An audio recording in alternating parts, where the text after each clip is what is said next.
What's it take to be a US president, do you think? I mean, looking as an observer, I mean, like, because I'll be honest, it doesn't seem like either one of them are great candidates to me. Like, sure. Like, if I was American, would I want either one of them running my country? I'm not sure. Sure.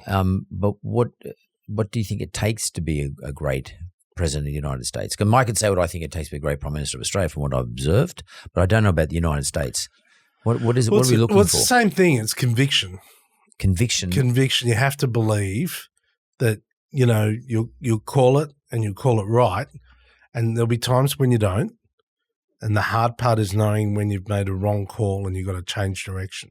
But a lot of the calls these days are critical calls. Oh, Israel, Lebanon, Syria, Iran, Gaza. Yeah. I mean, they're big. China. Yeah. Oh, it's the hardest job in the world. President of the United States.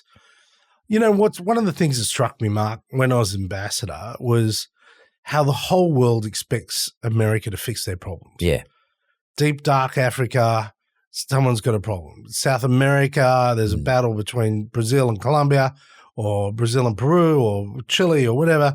The US has got to fix it. In the Caribbean, in Canada, up in the northern border, or in Europe, two countries have a fight, or in the Pacific, everyone expects America to solve their problems. And by the way, the US president has to be a president for the United States as well, has to worry about healthcare, education, domestic violence, et cetera, immigration. I think it's just an impossible job. And what you have to do is set a tone and then have conviction behind it. So the great conviction presidents like Teddy Roosevelt or Franklin Delano Roosevelt or I'd put in there, LBJ, conviction. Lyndon Baines Johnson. Yeah, I'd put him in there. I think he was one of the great US presidents.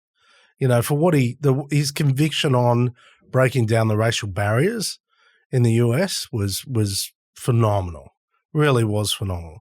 And then Ronald Reagan, of course, his conviction, his sense of purpose. You got to clearly know what's right and wrong. And he did that with the Soviet Union when it was pretty tense. And so conviction politicians are the people I most admire and I find are the best to work. John Howard was a conviction. Totally. And Bob Hawke was a conviction. He knew where he wanted to go. I think Australia's been best served by conviction leaders. It's funny, I was only saying the other day, irrespective of Hawke or Howard, they're different in politics in terms of which side, one's blue, one's red, but they were two of our best. Yeah, of course. I mean, I was privileged to be in John Howard's cabinet. He promoted me very early, at a very young age. And, I wasn't of the more conservative persuasion of the Liberal Party, so he saw me a little like a black sheep, I think. But he was magnanimous and he always listened. He was very good at listening to the Australian people, as was Hawkey. Hawkey was a mate of mine, a golf buddy, and I'm not convinced, but I'm close to being convinced he actually might have voted for me on one or two occasions. Oh, really? Well, there were some Labor leaders he really didn't like, but I don't know. But they're just really wise and they're good listeners. I find the best leaders in business or in politics, any discipline, are good listeners.